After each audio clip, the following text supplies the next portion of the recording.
when you say V'ahavto es Hashem Elokecha, you have to be somebody to love God. In order to have iskafia, ishabcha, you have to be there in order to be able to do that. But if you're not even there in the first place, there's nobody home, so to speak. What I struggle many times with young men and young women is that they get a sense of self. In other words, that there's a worthiness. Welcome to Homesick for Lubavitch, a podcast where we explore Lubavitch identity in the year 2024. My name is Bentzi, and I will be your host. Let's begin.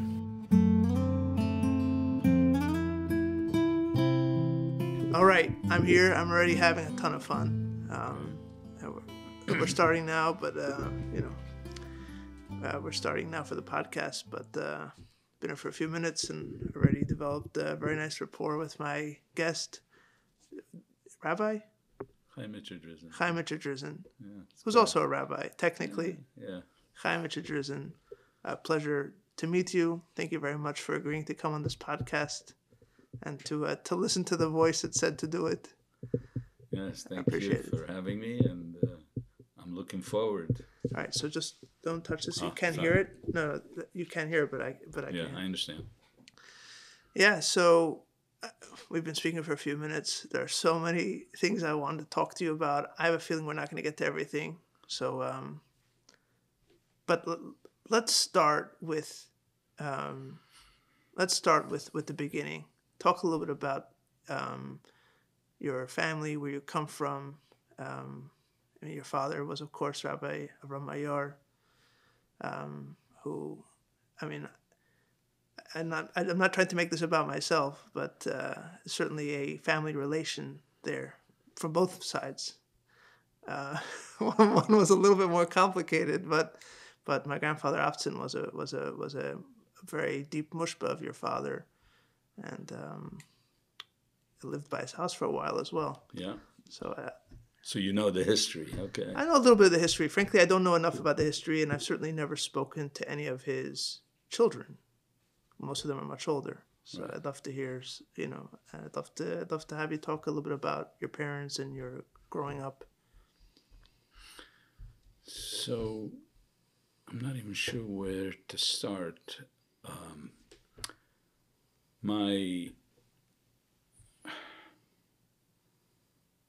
Let's start at the end. When we were sitting shiva for my father, I said to my brothers that our father, in his spiritual journey, left us in the dust. I don't know if all of you, but it definitely left me in the dust. I can identify maybe some of my other brothers that were also left in the dust, so to speak, but maybe one not so much. My brother Mendel, I think, was influenced by Chaim in the early years in Lud, and he was an Ovid, and he was a Kana in 770. So that reached my father's hopes and aspirations about what he would like his children to be. But so, having said that, in my own experience as a child, I was like not present to that. I was told things like that there was like hints to expectations from me, but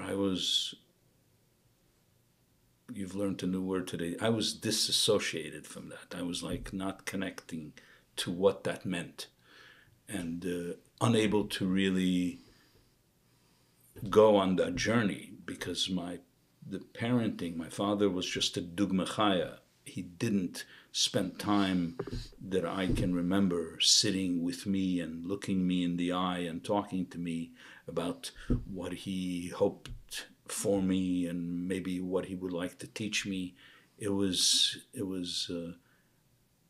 busy. He was an ovid. He davened every day 3 hours, and on Shabbos he davened 7 hours. I never saw him on Shabbos afternoon. I never had the meal with him. You were the youngest also? I'm the youngest. The youngest. Yeah, youngest of 10.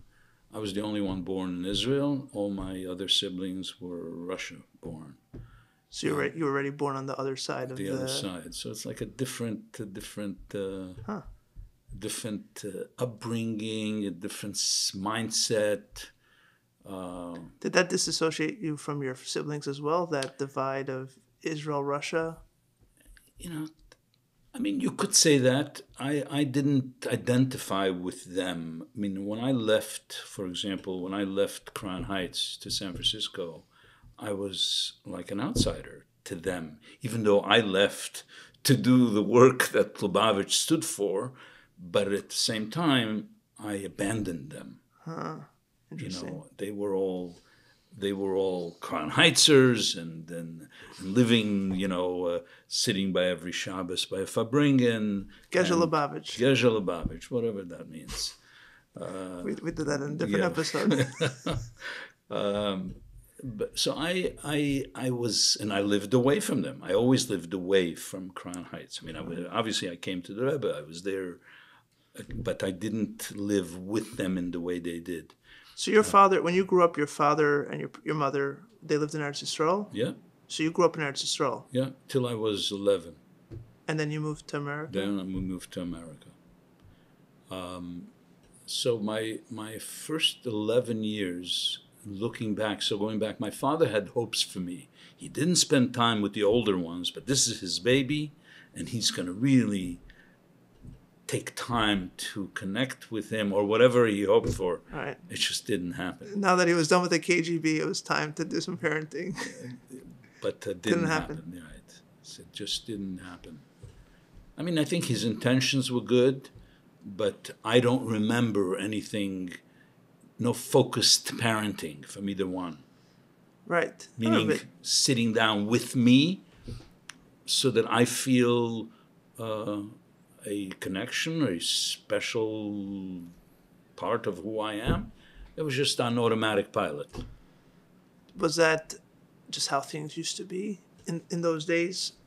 Where kind of the whole chinuch was kind of autopilot? Yeah, I think that could be said.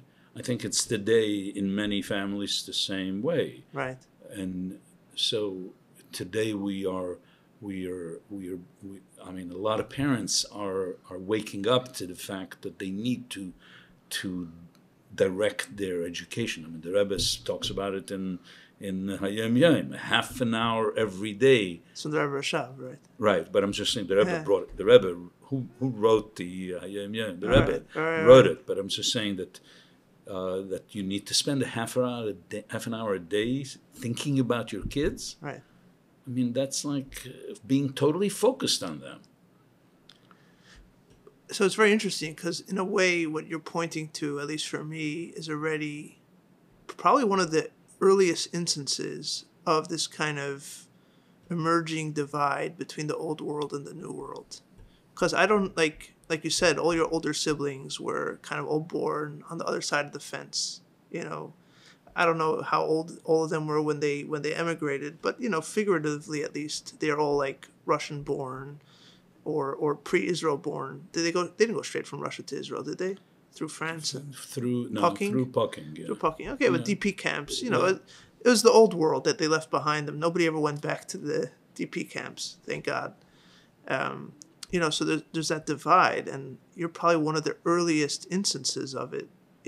Also with this towering figure of a man who's your father. I mean, I don't know if you want to describe him at all. I mean, because for people that haven't heard about him, he was. Describe a little bit, but what you knew about him, or how did you see him? Like you've described him as being a little bit aloof or a little bit removed. That father who davens b'aveda and just living his life very. I don't think you said selfishly, but just doing his thing. Right. Chassidishly. Yeah. But about, he was a Fabrenger. Right. So that he did do. I remember as a child, going back to how I looked at my father, every Fabrengen that he went to in Israel, whether it was to Yerushalayim or to Tel Aviv, every Yom Pagra, he was the center of that little Fabrengen that he went to. So he would schlep me along. Okay. But I would be there sleeping, literally just by osmosis, maybe picking up what he hoped I would pick up. Right. But did you take pride in this father? Did you know who he was? Did you know what he was, especially back in Russia? Like he was like the KGB took him seriously in Russia, right? Yes, he was a very big man in Russia. So was he in this. He was the same in Israel, meaning he was a mashpia. He was looked up to. He was always the center of little farbrengens that he was sitting there and telling stories and saying l'chaim with people. So he was a huge figure. But to really say that I appreciated him, I didn't appreciate him only too much later in my life. When I matured, when I started understanding of who he really was. Because it wasn't really, there was no telling of that story while I was growing up of who he was. Really? He just lived it. Nobody ever told you from the side? I understand that he wouldn't tell you. It wouldn't pass for him to talk about himself, but nobody ever told you about him? So the way it was told to me is, what are you? Look where your father is. In other words, it was used as a form of, I don't want to use the word. Anyway, it was a way to beat up on me, so to speak. Contextualize. It was spas nicht. Right. Avrohom Maayor sazun, and that was very difficult. I can imagine. I still get that till today. So how are you his grandson? which brother's son are you? And when I say I'm my brother, I am a brother, they said, oh, so your father was Avrohom Maayor? That's like so that's also, you don't fit. You don't fit the picture. I see. So it was a burden in many ways to carry. I can imagine.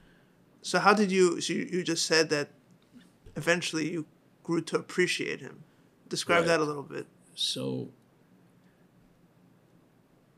when I left to Anshlichus, I suddenly had from him a sense of appreciation and respect that I never had from him, and love. Really? In other words, the fact that I became a shliach was huge to him. I didn't really appreciate it to maybe a couple of years into my shlichus, but it was like a sense of pride to him that then later people described to me how he would tell them about, my son, my zun is in shliach in Berkeley. That was his. So I've heard that from others. You'd never tell it to me, but I can see his eyes light up. I can see when he would ask me, was Herzach, how are things going there? So there was that sense of pride. And so, that's a whole journey itself. He didn't talk about shlichus to me. Right. My shlichus is directly from hearing the Rebbe, continually, what I would say, continually talking about it. It was nothing. I didn't hear anything else. So I mean that's itself interesting. So because the way you've been describing it, I mean I don't want to put any words in your mouth. The way you've been describing it is that, like, you grew up almost like a disappointment. Like you felt that you were a disappointment. Like how does that disappointment end up going on shlichus? Right. Especially in those days, there was a handful of people went on shlichus. It was certainly not the norm, right? Yeah. So how did that happen? Or why did that happen? Just because there was shlichus? Well, I connected with certain people in my life that encouraged me a lot with that, and that rang to me. I would stand in a farbrengen. I'm not a big learner. I'm not a big, an hour of Shema Yisrael. When you say it about yourself, I don't think I was ever there. Maybe today I can do 5 minutes, whatever it is. What I'm saying is that I that was not my go-to strength. My go-to strength was interacting with people. Mm-hmm. I loved people, and I would go on tzachpulas. That's what they were called then, right. with speakers, and I would be there like a sideshow. Right. Whether it was Manis Friedman, Shalom Lipsker, Bentzi and Shafran. I mean, it was like a group of guys that used to go right. on tzachpulas. I don't know if you've heard that term. Sure, I've heard about Rabbi Baumgarten. I don't know if he may have been before your times. Bro Baumgarten? Yeah. He was one of the guys. Yeah. So this is well before Mivtzoyim, pre-Mivtzoyim era. Pre-Mivtzoyim. Right. It's in the 60s, late 60s. Right. People would go out from Crown Heights to speak at different communities, Long Island, Pennsylvania. Right. Manhattan. Conservative shuls, right. The Orthodox, modern Orthodox, right. B'nai B'rith groups, right. Israeli groups. Right. So somebody would speak, there would be questions and answers, we would sing, there was like a pula. And you would do some of the intro? So no, I was part of it. I would converse afterwards with people, sing maybe. So, and I was, Castel did that. Yeah. He was in charge of it. So I remember getting a call from Chaim Itche, you want to go? This is where they're going, and I would be interested in doing that. That's what interested me, and I was excited about that. And could see how, so first of all, what's interesting, and I relate it to today, what was explained to the people out there was never explained to us. You felt that then? Yeah. In other words, whatever they were selling, whatever they were presenting was amazing. It wasn't, you couldn't hear it in Crown Heights. It was there, so I've thought about that how we don't give our children what we give outside to the outside world. Yeah. Well, I think that's an interesting thing to explore. I was gonna point it out with what you were talking about with your father as well, where, I mean, it certainly seems like a lot of that is just how things were back then. Like, people will talk about their father, their grandfather, and the question is, well, what about that person's father? Like, what was father relationships back then? What did it look like? Was it very engaged, or was it kind of distant? I think that's one way to kind of discuss it. But I think another way, at least more pertinent to the Lubavitch thing, is I wonder if, on some level, that older generation, your father's generation, maybe even slightly younger, the people that basically were parents to this new generation growing up in America, if they were somewhat befuddled or unsure of what it really meant to bring up kids in this new world, and what's it going to look like? On one hand, we expect them to kind of just follow the ways of the past, but clearly it's not like that anymore. There are a lot of things that are different. We don't really understand this world. Like, people talk today all the time about how the pace of change is so rapid, like it's never been this way. And I ask, well, wait a second, is it more rapid today? Like, from point A to point, like from me growing up to my kids growing up, is that a bigger change than, say, your father growing up to you growing up? Like, on two sides of essentially history, where pre-war, post-war, communist Russia, free America, and I wonder if they were just unsure of what it was going to look like, which kind of would explain why when you went on shluchus, you thought, okay, now I got it. Okay, that's what it's going to look like, and that would also explain, just to finish, that would also explain why, in a way, and I'm just presenting a counter argument or a counterpoint, why Lubavitch was so good so quickly at explaining things to the outside world, but took forever to figure out how to talk to their kids. because the outside world was America. Okay, fine. Like, we're going to talk to them as Americans, but we cannot talk to our kids as Americans. That's ridiculous. We're going to talk to them as Russians. But it's like, you see what I'm saying? Yeah, that's a very interesting point. So as you're saying this, I'm going back to an experience that I had. My father would come to visit me in Berkeley. In Berkeley. And on campus. Right.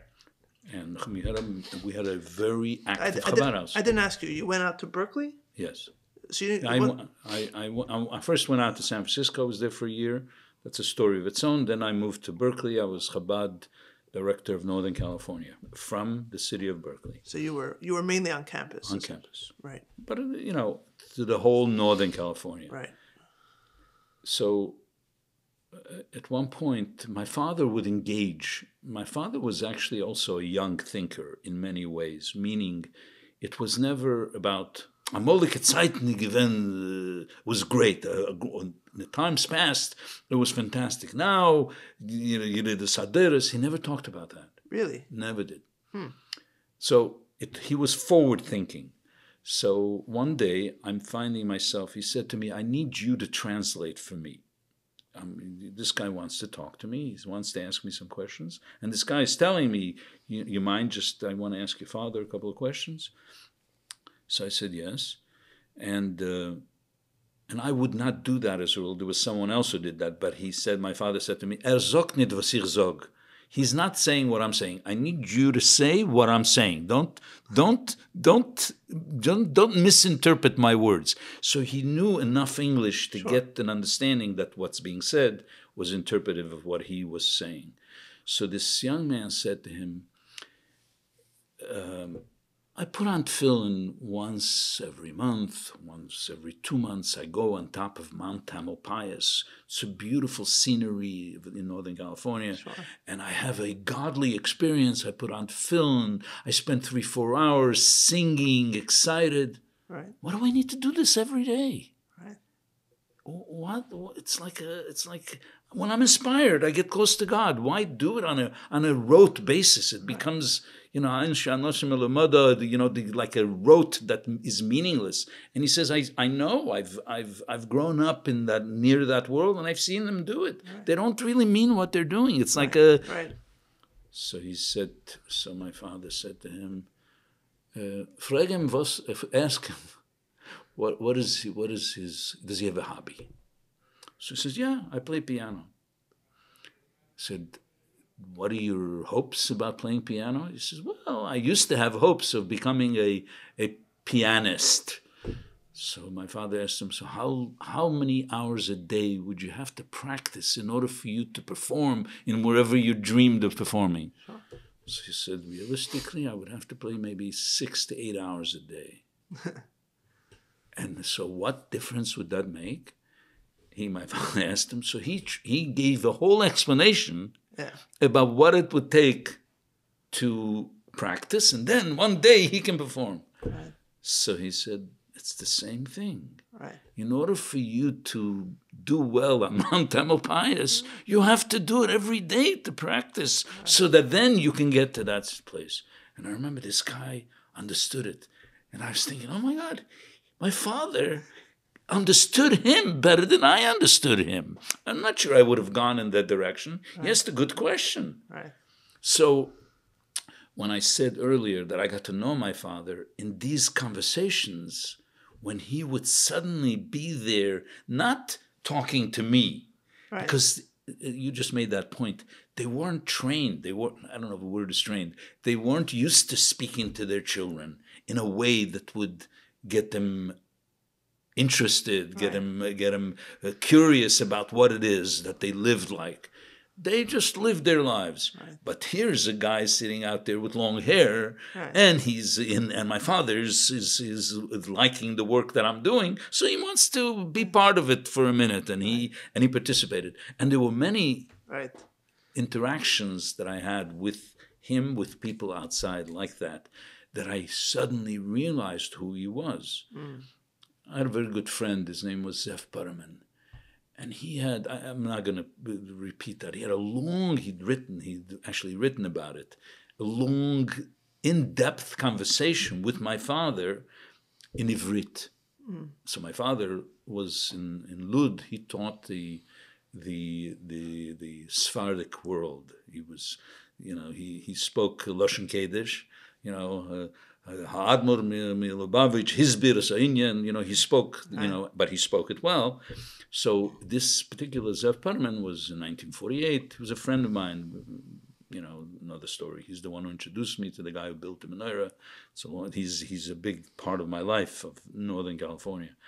But so he had a very long conversation. I listened to it, and it was amazing to me how he interacted with somebody outside who was not. So that's when I would say, as you're asking that question, very interesting, that's when I started looking at him, at my father, in a different way. I started getting him. I started understanding him, which I never received from him. Fascinating. Yeah, it's so interesting because I have heard and I think probably experienced myself, but I've heard from others with similar experiences growing up on shluchos. A lot of times, you learn with your father, and there'd be one way. Like, this is how we learn Tanya, for example. This is how I learned it in yeshiva, so I'm going to teach it to you.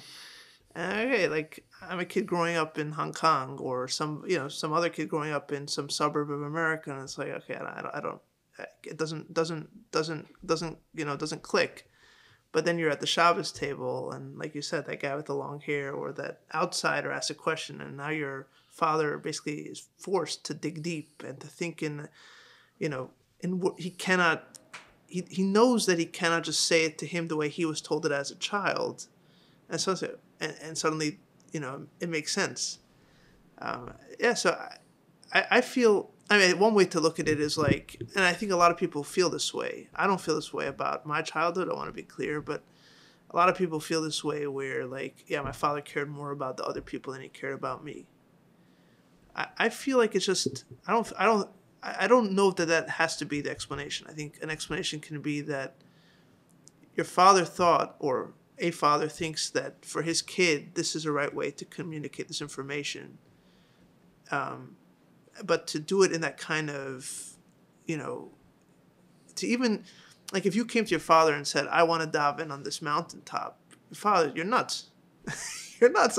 Well, what do you need this for? What are you, Hare Krishna? You became a Buddhist? This is not Yiddish, guy. Get with the program. But so for him to even entertain the thought process is almost blasphemous. He's not doing proper chinuch, right? Whereas this other guy, he knows that he can't speak that way to him. And I'm not trying to dissect your father here. I think it's so indicative of. It's so interesting to already see that gap of generations taking place there. The gap was not a gap of understanding. I think that's what you're pointing to now. Yeah. It was not a gap of understanding. It was a gap of communication. It was a gap of words. So, I feel very, I have a lot of empathy for guys who I speak to who have parents my age, or maybe 2 years older, and shluchim or chossid in Galayit, and who were having a difficult time, imparting what they were trying to teach to their children, and taught it in a way that was skewed, and somehow these kids come out struggling with either with Yiddishkeit or with Rebbe, with our derech, because they may not have had the opportunity to have experienced what I experienced, what I just described, or what you're saying, sitting at a Shabbos table and hearing the father actually explain it to a long hair, because maybe that was not available, or they were already gone in yeshiva because they left when they were 11 years old, and when it would have made sense to them and would have listened to their father explaining things, they weren't around anymore, things like that. So I find a very identifiable kind of relationship with many young men and women who grew up this way in our world, that I understand them, and that's actually in the work that I do. It makes them feel validated, and I can sort of help them go on a journey of health and of mental health or spiritual health, whichever they want to go to. But that particular experience that you just described, which means, I mean, I'm going to go, of course. I had an 11-year-old that once came to see me. His father brought him. I don't see 11-year-olds now, but those days I did in my early practice. And he told me a story, and he said, I'm just wondering, I don't want him to be identified. So he said to me, I'm one of like maybe 7 kids. And Friday night, I'm standing with my father's making Kiddush, and there's 30 people at the Shabbos table. Right. And my 11-year-old, my 8-year-old sister, I'm 11, my 8-year-old sister gives me a kick under the table. And he says to me, so what am I supposed to do? What's an 11-year-old supposed to do when his 8-year-old sister kicks him under the table? What's his job? And he says to him, his job is to kick back. That's what we do. That's what 11-year-olds do. Right. And my father is in the middle of making Kiddush, and his eyes are murdering me. Like he's about to kill me. And this kid tells me, he said, if that's what Yiddishkeit is, I'm out of here. At 11, he said. At 11 years old. And he is out. In other words, this is 14 years ago, 15 years ago. So this is the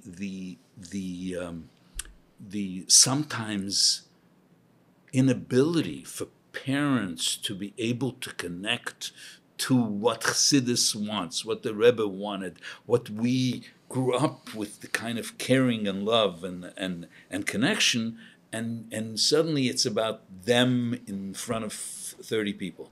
So what I'm saying is, so that's an 11-year-old, but then you have a kid that grew up with all of that all his life in an environment of shlichus, and it's what I call it sometimes. It's called religious trauma. So if you in the process of interaction, it's like a therapist, a famous therapist describes. He's sitting with his son, with his 5-year-old, and the 5-year-old in the middle of davening in front of people is falling asleep.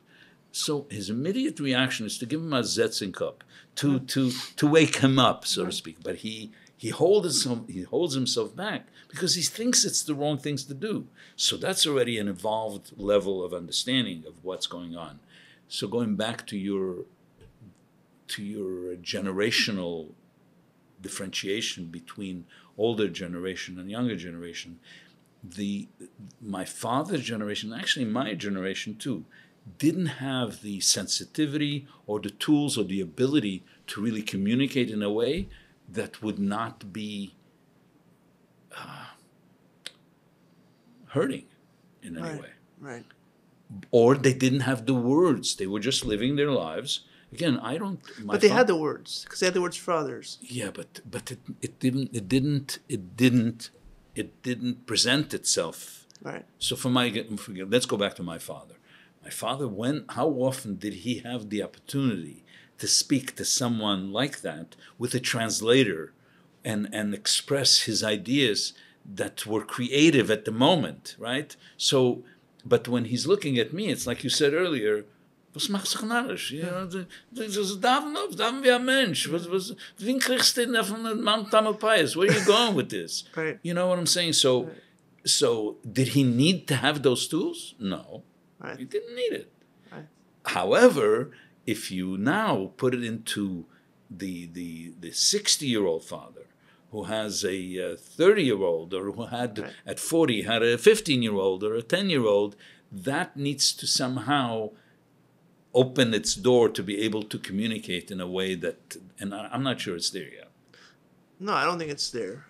I mean, I think the main reason it's not there, or it's certainly not there as much as it should be, and you're not just speculating. Like this is your practice. Yeah. Like I see it on a daily basis. Right. We didn't say, but you're a therapist, right? Yes. And you see many people that are experiencing precisely what you're talking about here. You're not just speculating about an issue. It's something that you see.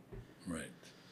I would think that for it to change, people have to feel that this is not just, we've had enough of this religious nonsense. It's time to get with the program. Like, let's kind of, if I have to choose between being like my grandparents or raising healthy children, I'm going to choose raising healthy children. So it's in conflict, and they choose that one. I think if it's going to be presented as two kind of conflicting options, it's going to be very slow to change, because a lot of people are going to feel guilty of choosing one over the other. At the very best, they're going to try to have it both ways, which is in conflict. But I mean, you mentioned earlier about how the Rebbe brings in a Yom Yom about spending a half hour each day on chinuch, and I didn't mean to correct you by saying it's the Rebbe Rashab. I was just emphasizing your point that wasn't the Rebbe. It wasn't like some novel Der Shvi thing. It's from the Rebbe Rashab. Absolutely. And now that you've been talking, I've also been thinking of how, like, one of the dominant themes of the Frierdiker Rebbe's Sichos is the amount of time and patience his father had for him. Right? Absolutely. Right? The idea that, like, the Frierdiker Rebbe was just born, I mean, a tzaddik is born a tzaddik. On a spiritual level, I understand, but that there was no kind of dialogue or that kind of the pains of child rearing. The Frierdiker Rebbe is the one that talks about it, not me. I mean, like the back and forth is his father and his father's disappointment and his father's lessons, and how he's feeling bad about his father's disappointment all these years later. And it's like, that culture does not seem to have seeped into the broader Lubavitch of Russia. Like many other things, it's a very interesting kind of thing to think about. Like, the Rebbeim are talking about all this attention and chinuch. It could, I mean, to be fair, the chassidim most of them were living in very, very hard situations, especially when the communists came. Like, they were messed up, man. Yeah. But that's in Russia. The question is, so your what you're pointing out is interesting, because yes, you have amazing lessons of the Rebbe Rashab teaching the Rebbe the Zun, right. How to share, how to prepare to he told him, I'll speak to you tomorrow, and how he's experiencing this anticipation, right. of what my father is going to tell me. And I have to tell you, I've used that in guiding some parents. I said, you can't just arbitrarily walk over to a child and tell him what you want him to do. If you can do that, you know what? You and I tomorrow are going to sit down and we're going to talk about it. And then there's an anticipation. You learn from the Rebbe. I'm not talking about somebody who's open to that particular way of thinking. But that's in Russia. Right. The question is, I am experiencing as a therapist with parents who are my age or even younger, who are still guided by that modality, the harsh or inability to sort of let go of that old way of thinking. Right. And some have succeeded in that. Some have done very well in being able to be present and listen and guide appropriately, so to speak, to their children, right. Emulating what the Frierdiker Rebbe experienced with his father to some extent. But a lot of them are not. And that's, I think, the ultimate result of what's happening. You talked about the cognitive dissonance of from Chassidishkeit to the world. I'm saying that even in the first place, right. to connect with that Chassidishkeit is sometimes difficult for a lot of young men. For sure. And women. Yeah, for sure. I mean, I brought up the Frierdiker Rebbe and the Rebbe Rashab to point out that we don't have to see it as a conflict. We don't have to see it as like, oh, this is an Amerikaner shtick. Right. You have to talk to your kids. Oh, you have to read bedtime stories to your kid for an hour. So now it's another American suburban shtick that you're trying. No, this has always been Yiddishkeit. For whatever reason, for some time, a culture kind of became a norm. Maybe it was Stalin's fault? Who knows? I mean, something happened where things became very harsh and very kind of fall in line, very, very disciplinarian. But reclaiming that kind of patient, explanatory, humble approach to raising children is not a new thing. It has old roots. Was my point. Like it has Lubavitch roots. Right. Yeah. It has Lubavitch roots. Yeah. Yeah. Yeah. The Frierdiker Rebbe's all his writing is talking about what the purpose of chossidus is. The kindness. Right. The chesed. The that was the main point of a lot of the Frierdiker Rebbe's guidance to us in the Kutei Diburim and in Maimarim of his, and that was huge. And that's also like there's a disconnect sometimes from that, not paying attention to that and not allowing for that to infiltrate our everyday life.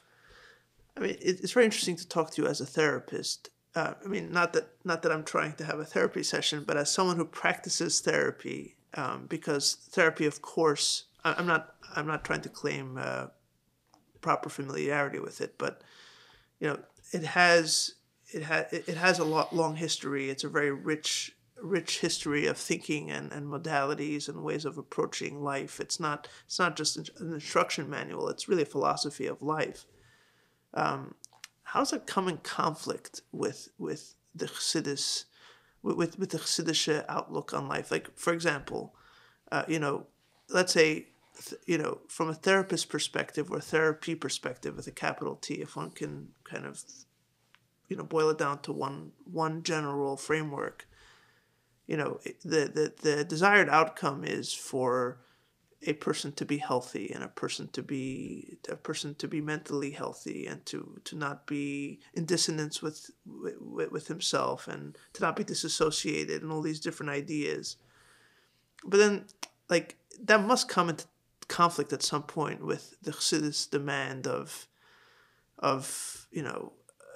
whether it's the chatchila riber or even the idea of iskafia or like the brechen sich or even at a very simple level, the idea that chassidus believes that a person is bli gvul, like the neshama is bli gvul, and you're constantly striving to eat tzaddik, to reach the impossible.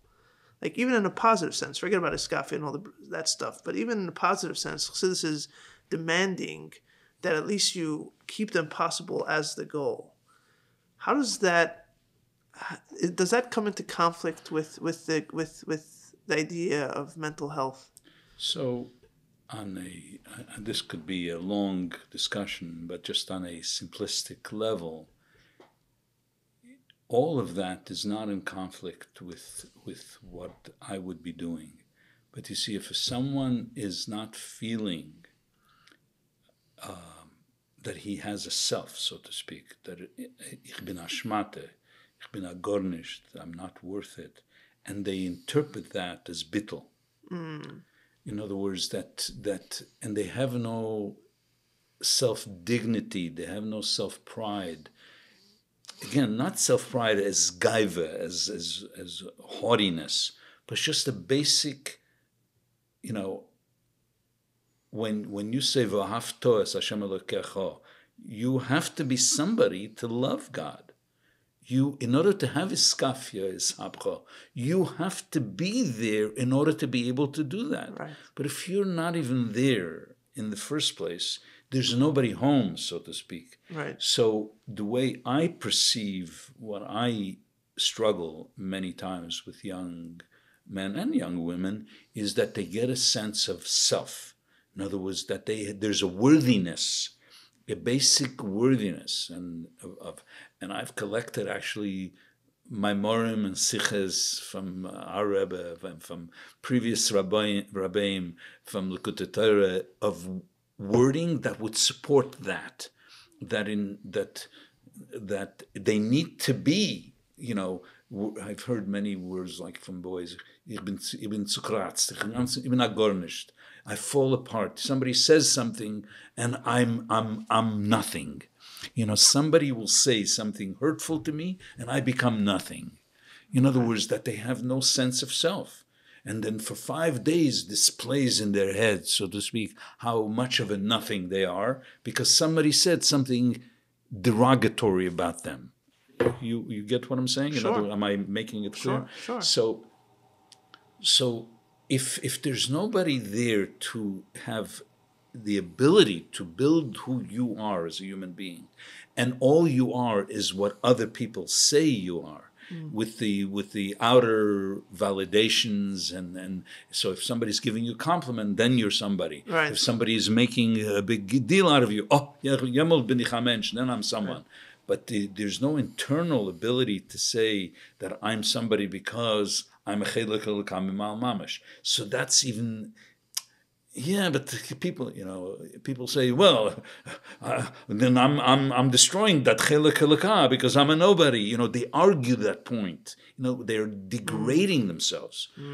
So in order for there to be their ability to serve the Rebbeinu Shalom and to serve the world around them in a way, in a mentally health way, there has to be a self. In other words, so a lot of times that's not given to them for whatever reason as they grow up because it's been diminished, it's been destroyed from different experiences in their lives.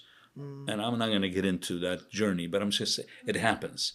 So when you have that kind of a person that presents to you, so I remember somebody saying that if you think you're nobody and your wife married this nobody, she must be nobody too. So then you're treating her like a nobody. It's a vicious cycle, absolutely. Yeah. So that's it's in everything that way almost. So the way you treat your children, the way you treat the people in your world. Right. So if there's a nobody there, then who's dealing with this nobody? They must be nobodies too. So it's a very vicious, difficult journey. So if one is able to connect to that and able to reach deeper into a human being and get a sense of them understanding that there's a self and that self doesn't need anything else but itself, but you're chelik elokah. Let's talk about that. Right. That in itself, there's nothing else. There is to put you here, so you have value. Forget before you do the things that your shlichus is. A priori, you have it. Yeah, it's there. It's there. So that's it. And so the guys who understand chassidus even, to some level, already have built up defenses against that. Oh, yeah. Well, I mean, if they haven't built it up, someone else has built it right, up for so them. they destroyed it for them. Yeah, I mean, the Fabrengen, I don't want to turn it, I don't want to start venting now, but I mean, I don't want to, but I will. I mean, the Fabrengen culture, I hope it's changed, and I can't make a blanket statement, but I've spent plenty a good hour at a Fabrengen. That whole sprach of the Bista garnished, and it is so destructive. I mean, that's what you're talking about. Yeah. And it's just a few words. It's meant in jest. It's with a hug. No. There's a cumulative toll. And I feel like, I mean, I may sound like a broken record, but I feel like it's important to point out again that at least from what I'm hearing from you, is again, it's a translation issue. Because I never met your father, obviously, but I've heard about your father, and I've heard about people like your father. Like, these were people they were brutalized, there's no question about it, and they had scars. But this idea of being somebody, they had it. Like, don't let anybody convince you otherwise. Even the famous Nissen Nemenov, who was Bittul personified, so they say. I mean, I never met him, but from what I hear, he was a strong man. Like, he had a very, very stubborn sense of self, right? Am I wrong? You met these people. Are you willing to hear a story about Reb Nissen and my father? Of course. That's what I'm here for. Okay. One of the things I'm here for. So this will go in another direction. So I'm 17 years old in yeshiva in Brunois. Oh, so you learned by Reb Nissen? Yeah. Okay. And I'm going to describe the story. So I was in a room, I wasn't feeling well, and some boy was selling something. Reb Nochem came knocking on the door, and the boy didn't. Reb Nochem Napkovsky came knocking on the door, and this kid didn't want to open the door till the deal was closed. And then he finally opened the door. Reb Nochem called him downstairs. 20 minutes later, he's being thrown out of the yeshiva. I said to this young man, I don't want to mention his name, he's an old kid.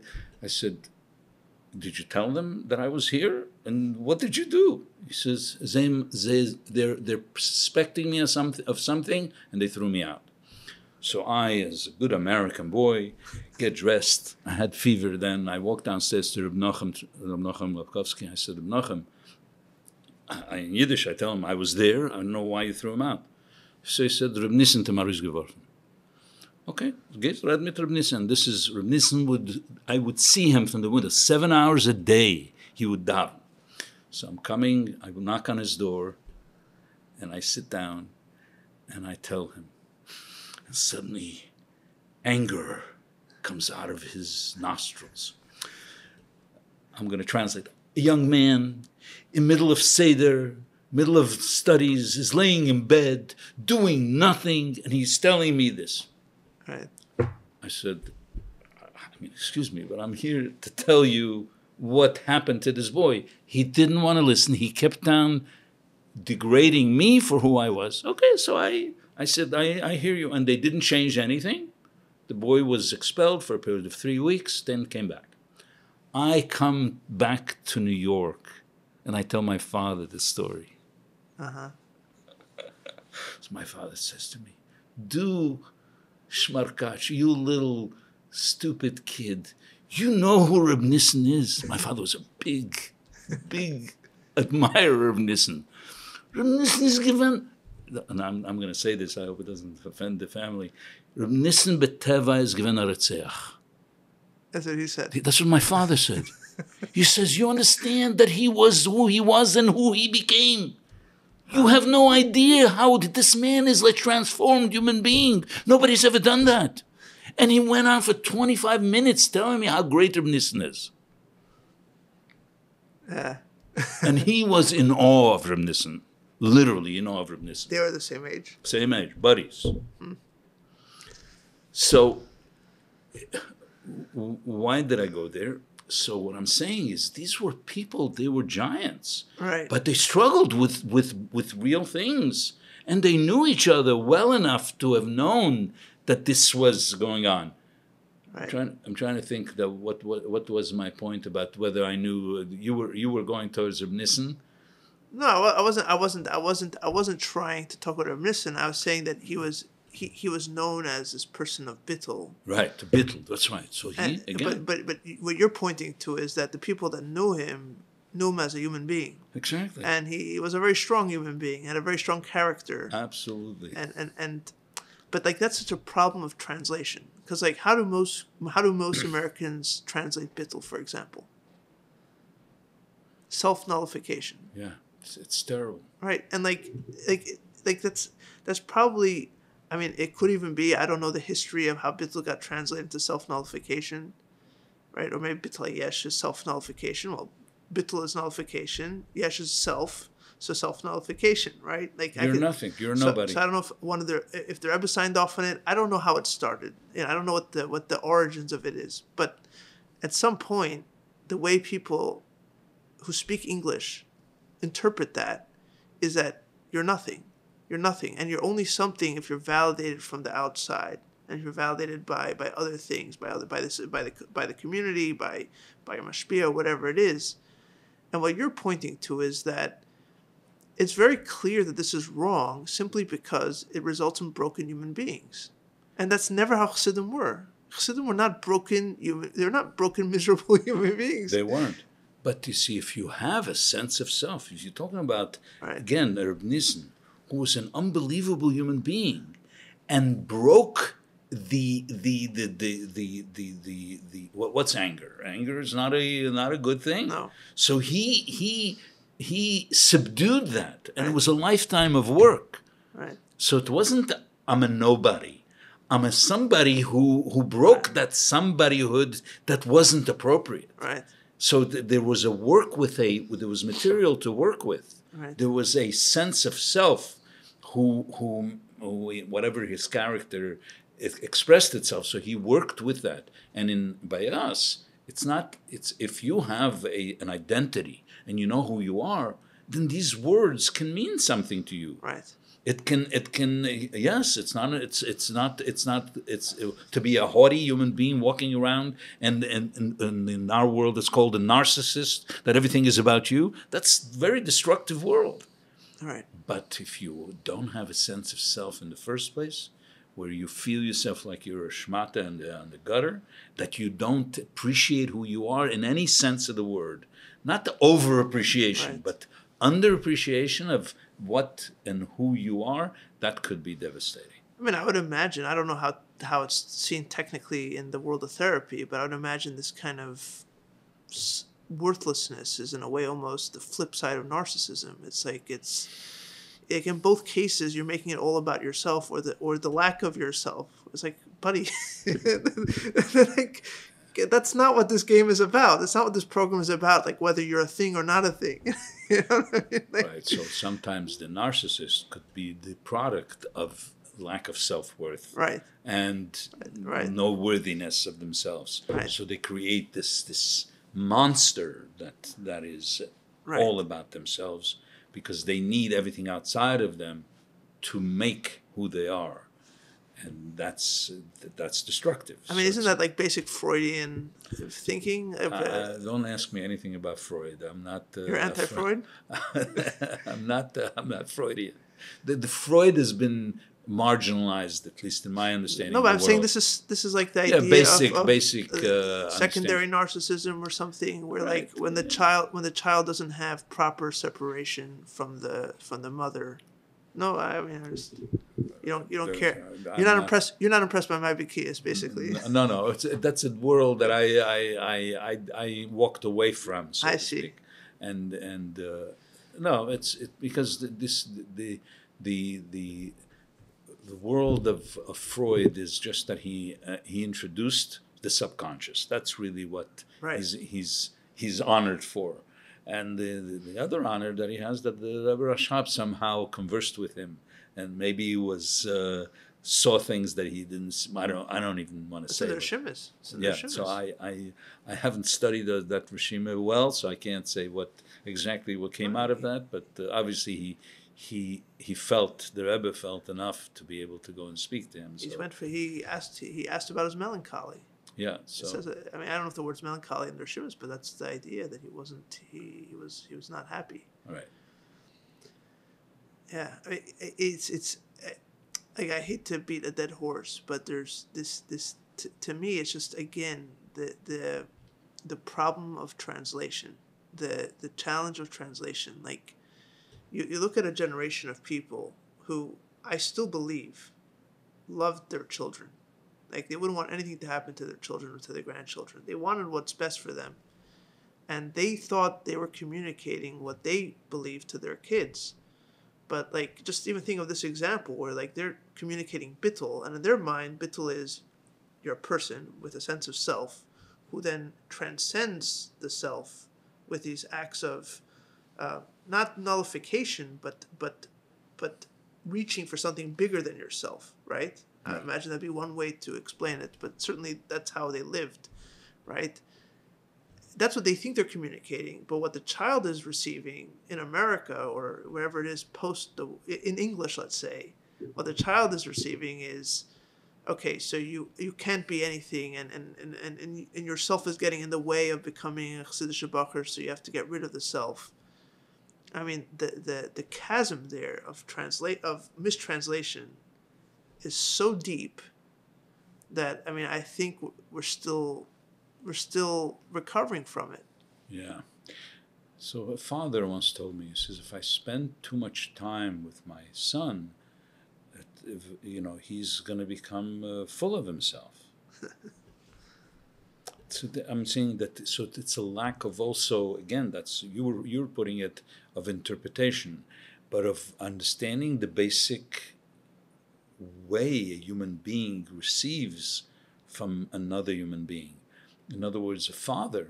I speak to the people that I talk to in therapies. A child is like Odom Eitz HaSodeh. The mother is almost like the ground that the child gives the child grows from. Right. And the father is like the water that makes the tree bloom.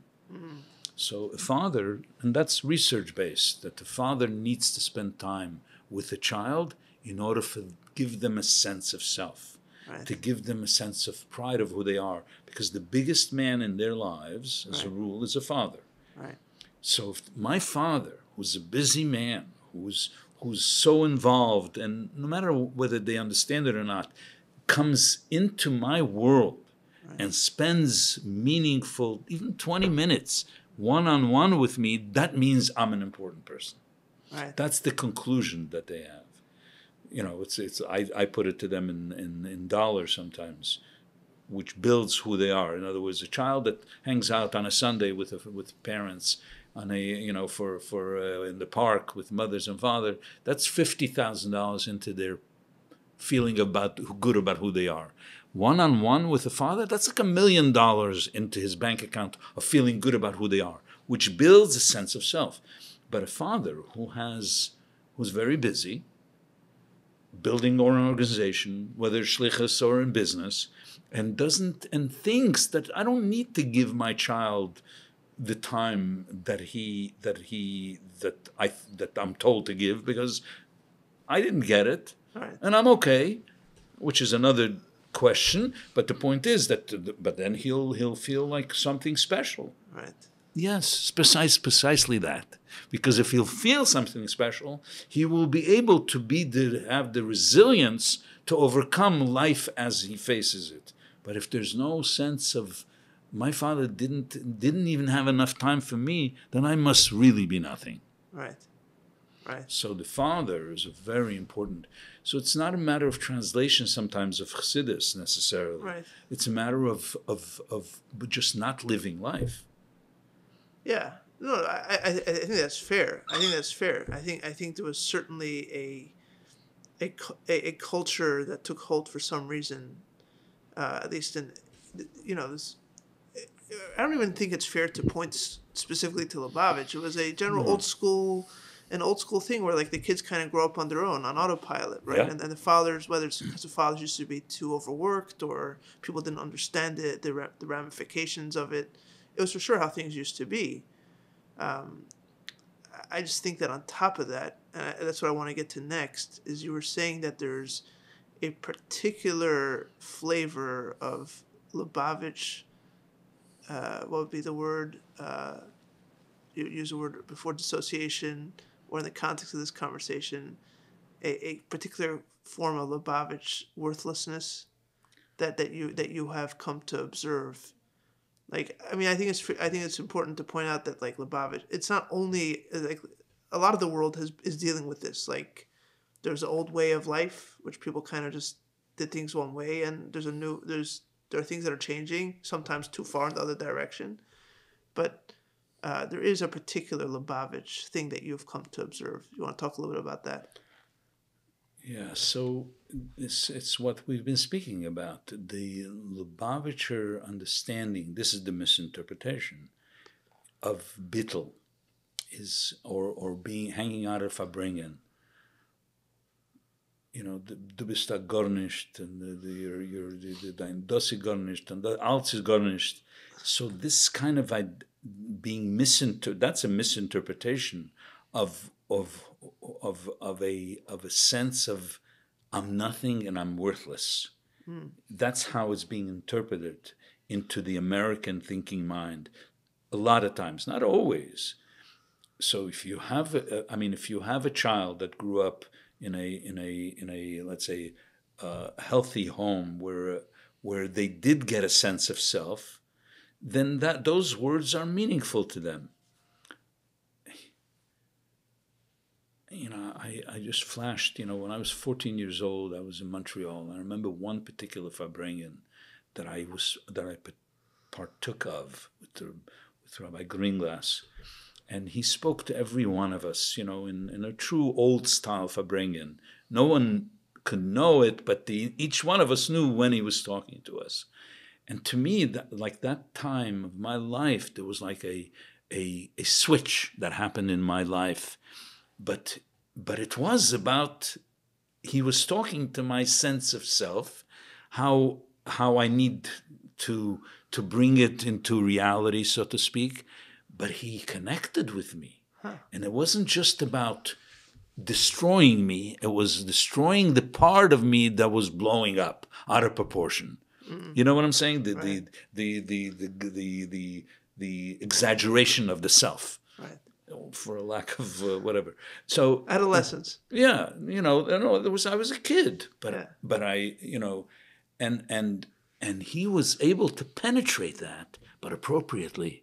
It was sensitive. And I remember that particular night, we danced for 4 hours. It was Yutes Kislev, Vani Eftach Boch. It was like, and I remember his words pounding in my mind. So, but I had a, if I'm not mistaken, I had a sense of self. Whatever that was, there was that I didn't feel devastated. And I've heard young men tell me today, on a consistent basis sometimes, how they felt like they were nothing, they were nobody, because that's what they were told. And I had one particular guy that argued with me, and I didn't win the argument. I didn't help them. I didn't help him because he was so devastated by the words that were told to him by mashpim, by and again, I'm not blaming mashpim. It was just a matter of that's the language that was used. Right. You're not accusing of malicious intent. No malicious intent at all. There's never any malicious intent. It's just a matter, again, of interpretation and who you're talking to. Right. So, and today I have to say that the mashpim are becoming more sensitive to that. They're understanding. Right. I just finished a while ago working with a young boy, and what I've heard from the other side is only positive reinforcement to who he was, not knocking his being. You understand? In other words, it was not a I was chagornished anyway. You're nothing anyway. What are you working on? Right. No, so now that you're getting to understand who you are, so now you can learn better. So he was supporting that journey for this kid. So that's a mashpia that's getting it. Anyway, getting back to my own, what I was trying to describe is that I sometimes see that how a young man comes into my practice, and the first thing they will sort of gravitate towards is their self-nullification, the feeling of nothingness. Just so the contrast is some young men who I've seen from the Lithuanian world who suffer because I'm not a gadol. This is the words. By us, by them is I didn't become a gadol. Right. I didn't become what I could become because I had a good head, and I didn't do well enough. I didn't learn enough to become the Rosh Hashiva. And my father's disappointed in that. So it's a different direction where the conversation goes to. What's different about it? Because isn't it both a sense of like you're worthless if you don't achieve XYZ? No. Okay. Because over there you're worthless. Over here you have the ability to become a gadol, and you're not a gadol. So which means that you're at fault for not learning long enough. Very interesting. You are saying that it's not cynical. No. It could be. When you say that you're worthless, that's just a cynical take. Where like whatever you're gonna do, you're gonna amount to nothing. Right. Basically, get used to living a life of amounting to nothing and buck up and just deal with it. The ultimate cynicism of like, this is all one big act of futility. Yeah. Yes, there's a feeling of brokenness. Is that what you're pointing to? Yes. So there's a feeling of brokenness in their journey, whereas the other is a feeling of not succeeding to get where you want to go. Right, disappointment, but not cynicism. Right. I mean, it could be cynical too, but it's not about that it's not because I'm a nothing. Right. It's because I didn't didn't spend the amount of hours. I could have been something. I could have been something, because I am something, so to speak, but I could have been something even greater. Yeah, very interesting. Very interesting. It's almost like when you make the foundation this nothingness, it means that whatever you build on top of that is built on quicksand. Pissim and Ramses. So it's like you're what anything that you build is always kind of falls down. There's always a gleichwertel to pull it down anyway, and somehow we've misconstrued that, or many have misconstrued that, to believe that that's some kind of that's a holy thing, because at least you're not getting in the way, right? You're kind of letting the light through, when really, broken glass is not. Broken glass also lets the light through, but not the light that you want. But going back to that tension between like the therapeutic mindset and the chassidus mindset, like I understand what you're saying about the mistranslation of bittul, but like how do you explain, for example, that when people came to the Rebbe for dollars, not chassidim, it's very evident when you watch a video that they're there as a somebody, right? They're dressed the way they dress. I mean, respectfully, at least most of the time, but they speak their language. They speak. Whereas Lubavitchers, at least I'm talking about videos. I'm talking from what like the evidence presents. You know what I'm talking about? Yeah. Like get out of the way. Like you come, you leave. You're scared. You're frightened. And like if you have a balabas, maybe you can say a few words, but even then it's very. And it would seem that, like from what I've picked up, it would seem that on one hand, the Rebbe, especially in the early years, was uncomfortable with that and didn't like or expressed kind of almost like a sadness about it, that like what do you mean we can't talk like we used to. But on the other hand, I mean that was a seder. That was a seder. I mean, how do you like?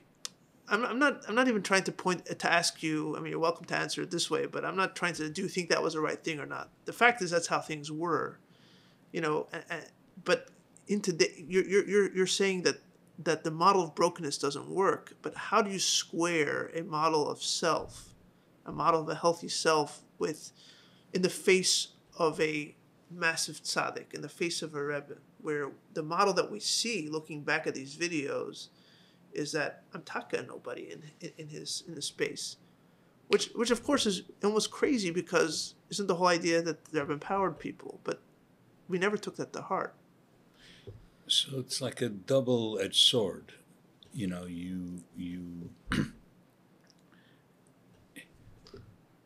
when the shliach once asked the Rebbe and a shlichus what he should do on a daily basis in a shlichus, the Rebbe said, you need to figure that on your own. In other words, don't come to me for every little thing you need to do, which means the Rebbe empowered us. Right. There was a sense of bittul to the Rebbe, which is an appropriate bittul, right, because he was an unbelievable light. I mean, you can't look the sun into the eyes. Right. It's difficult. But you're there. And and when you walk away, you're somebody that's presenting Chabad, that presents these ideas. Right.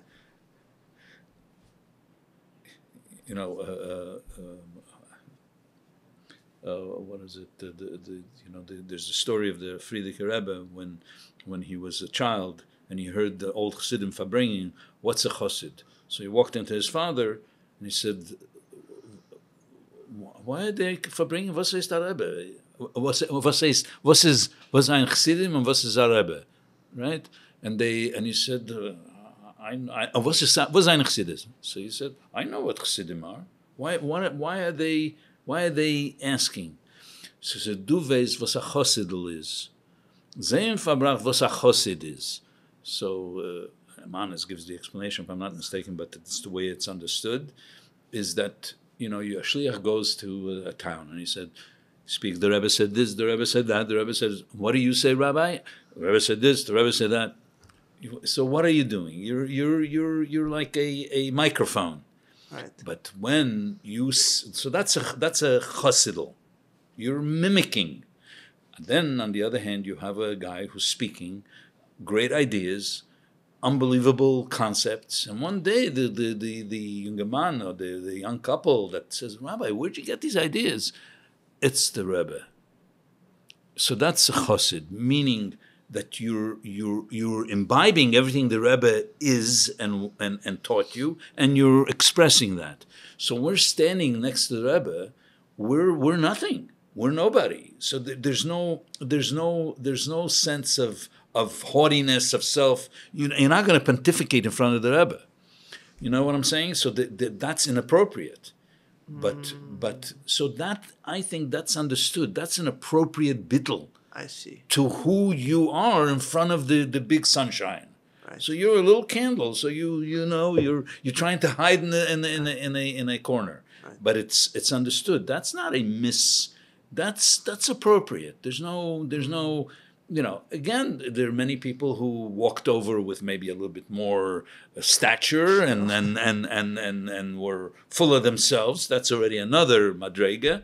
And walked over and presented whatever it is that they presented to the Rebbe. And then there are guys, I have a picture of your grandfather, how he walked, and it was like total bittul.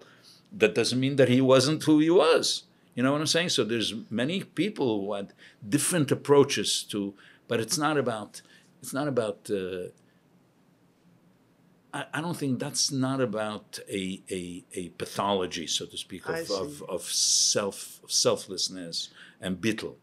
I think that's an appropriate respect of the Rebbe. The other people are not nervous when they walk over to the Rebbe because their relationship is not with bittul. Because they're wearing sunglasses, so the sun doesn't bother them as much. Good analogy. Yeah, good analogy.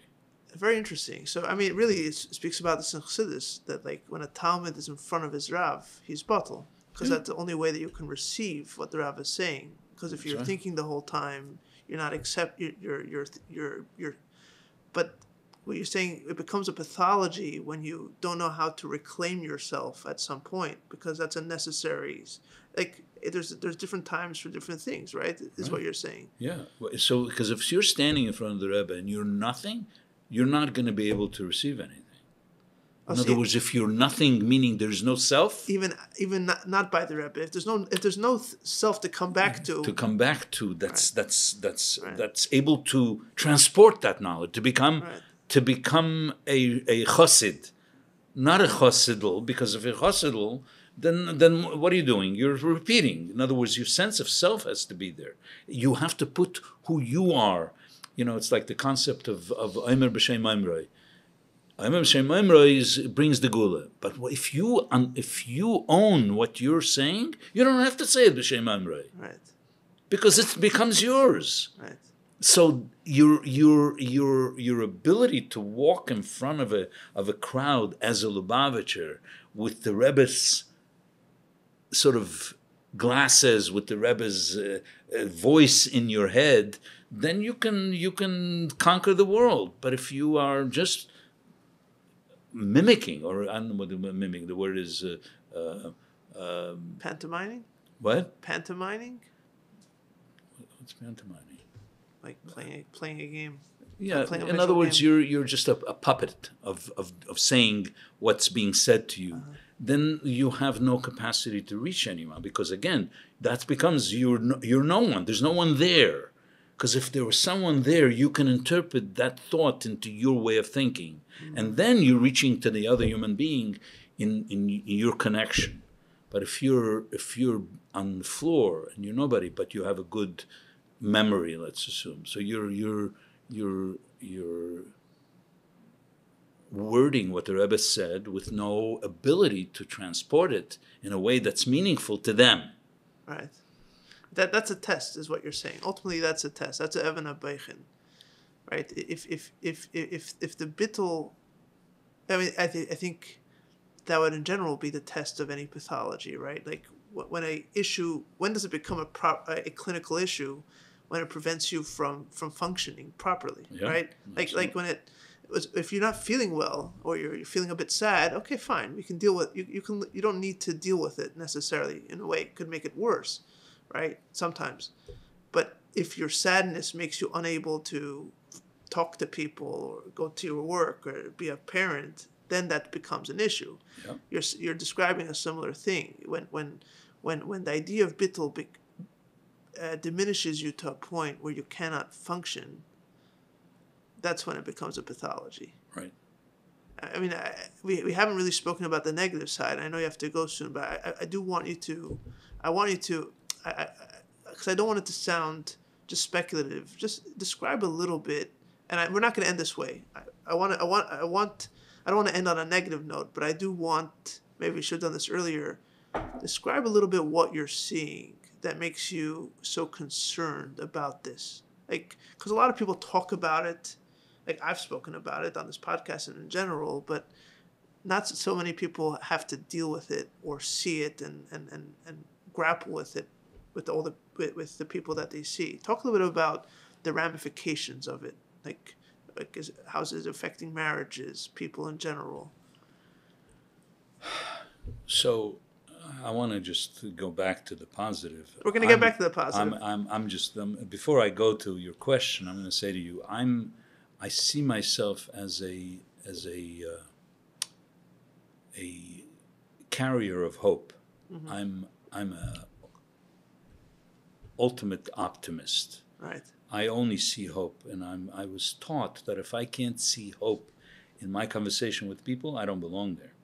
That's the way I was trained. In therapy or Lubavitch? In therapy. It fit into who I am as a Lubavitcher, but okay, I'm going to tell you a little story. So I was trained in a youth prison for young men, like I forget what it's called again. Juvenile detention center. Juvie, yeah. Juvie. So I was speaking to an African American boy, 15, 16 years old. And they could be there from truancy to assault with a weapon. This kid belonged to a gang, and he told me stories that made me feel overwhelmed, and I realized that I can't really help him. Totally overwhelming. So then I said, "What did you do today?" He says, "I played basketball." I said, "Did you play a good game?" He says, "No, we lost, but I told my guys that if we keep playing, we're going to win." And that lit up my conversation with him. And that little piece is what guided me with his conversation, with my conversation with him about hope. So when I speak to people, as a rule, that's what I look for. I look for the hope in spite of all the constraints and difficulties that they have. So going back to it expresses itself in the inability to connect with a wife, because we're not sophisticated enough most of the time. The young girls and the young boys, when they meet, and I'm not advocating for longer meetings, because even the longer periods of time that the outside world has still doesn't work. The connection is still sometimes not there, and it has nothing to do with that. But some of them who have really not gotten to know each other, and then suddenly, she will say, "I can't believe he can't look me in the eyes," or whatever. He can't do this, he can't do that, and he's not connecting with the kids. So, and I have many situations like that, which expresses itself a lot of times in their validation of their inability to do that, because they're nobody, they're nothing, and they have no story in their lives that tells them otherwise. And I have to go searching with their history of exceptions to the story, exceptions to, the alternative story, so to speak, where it did happen, and they didn't pay attention to it. And then, so this modality that I talked to you about earlier, this IFS, is very, very organized about allowing people to understand themselves better, of how these pieces within them work. And the great thing about this therapy, this idea, is that there's a self. Very interesting. And everyone has a self that's never been injured. The question is, what's that self? So they identify it as a spiritual piece of you, whatever. But to us, it's a neshama. The question is, which neshama? That's already another conversation. But you have to get there. You have to get to the level of allowing yourself to appreciate that part of you. Hence, our conversation earlier, how do you get to really understand that you're a chelik elokah? If you have what is called disassociation, which means feelings are not something you feel comfortable with.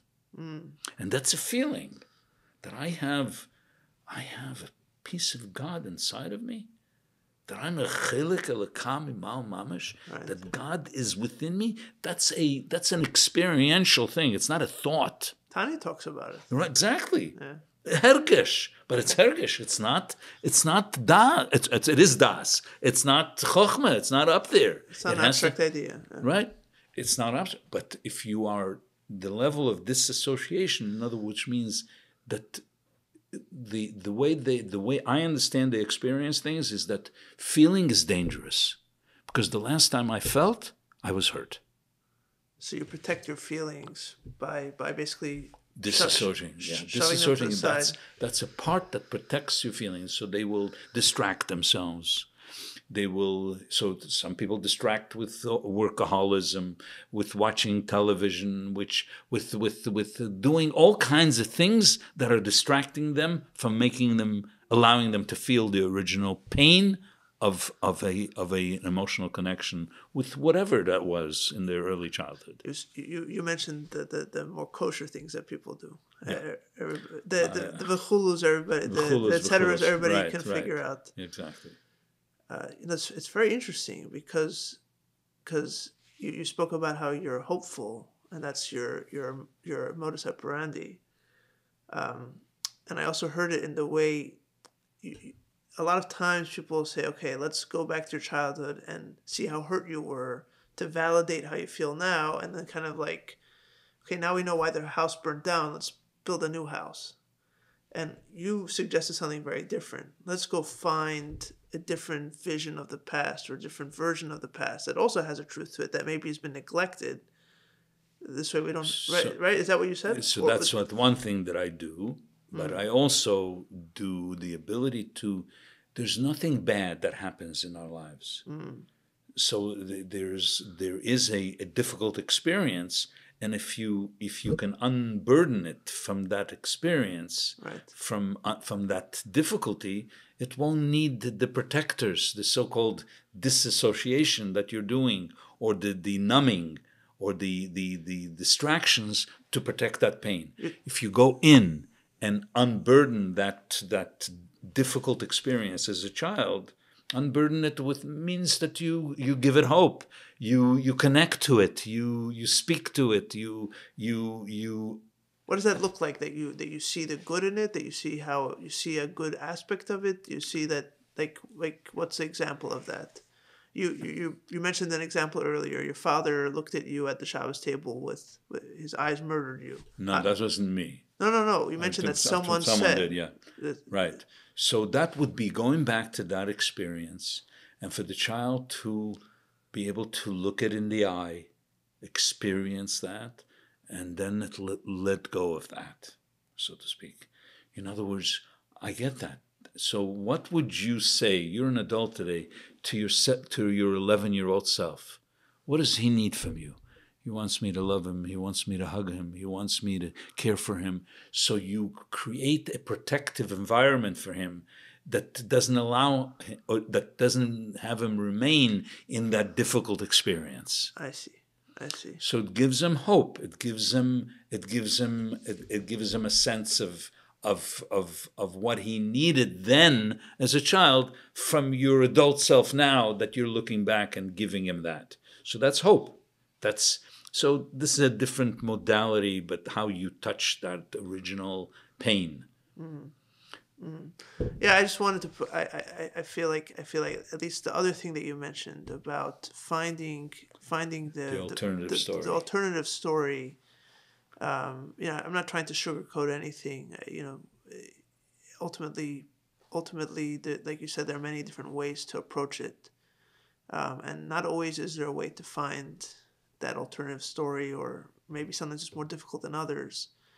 But I think at least one of the ways that I would think that alternative story is understanding. Let me put it this way. I think understanding that some of what has been experienced has been due to this impossible gap of communication, this impossible gap of understanding. That is a way to reinterpret this past where there is a lot of hurt and a lot of missed messages as this was love that was miscommunicated. And this was love that was miscommunicated. And I'm not trying to sugarcoat it. I know it may sound like that, but I think that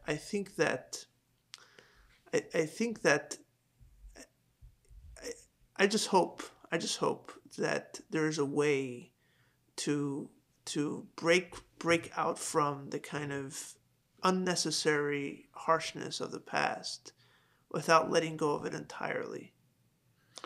Does that make sense? Absolutely. Like there is love there. There is compassion there. There is truth there. There is a message there.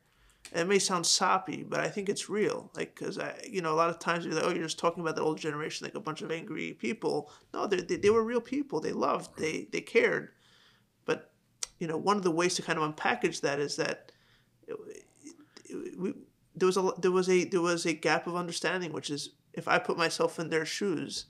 This is at least how I think. But you see, there's never, within this, whichever concept you're going to use, blaming and victimizing yourself is not a way to go.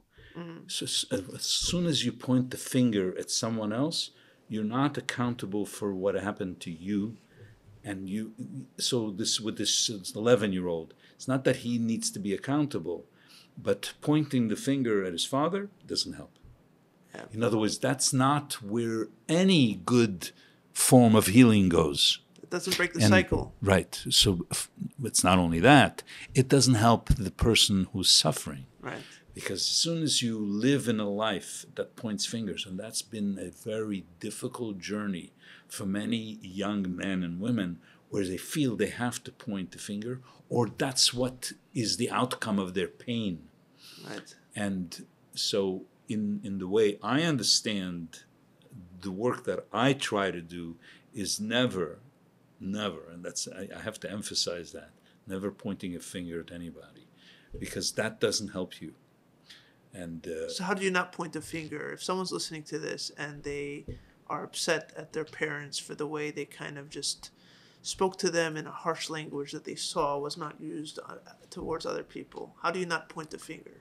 I know that it's very extensive, but on one foot. So on one foot, I'm gonna tell you a story. Sure. That's one of my favorite stories of the Baal Shem Tov. Baal Shem Tov was walking on Friday night with his Talmidim, and they walk by a kreshma, an inn, and they all see a friend that they know inside on Friday night, celebrate whatever. Huling, enjoying a party. And one of them starts screaming, Moshe, what are you doing in there? It's Friday night. I can't believe you're in there. The Baal Shem turns to him and says, you're jealous? I'm jealous? What do you mean I'm jealous? I'm yelling at him. That's the story. And then he says again, but you're jealous? So the interpretation is, Baal Shem Tov is there. His other Talmidim are there. Nobody's screaming. They're thinking of how they can help him. So when something in your life is getting you to be reactive, which means you're pointing a finger, usually that means you need to look inside of yourself. Mm. So even as a grown child, remembering your 11-year-old experience, and today that experience is mirroring you to look inside of you what you need to heal internally. It's not about them. You want to go to them? Let's go all the way to other Mauritian. Right. That's a never-ending process. Right. I was hurt. I need to deal with my pain. How do I get out of my exile? Right. How do I elevate myself? How do I unburden my exile, the experience that I had? What happened to be my father? It could have been anybody. Right. But so the unburdening of that, which means the adult self gets to sit with the young self, speak to them, get close to them, ask them what they need. I go through this experience almost on a daily basis, where people actually feel, oh my God, I'm not feeling, and you can almost, they talk to their little self. Right. And the little self they understand that they were suffering. That's all. There's never a pointing of a finger. Never is a big word, but most of the time, because if they're pointing a finger, that means it hasn't been unburdened completely.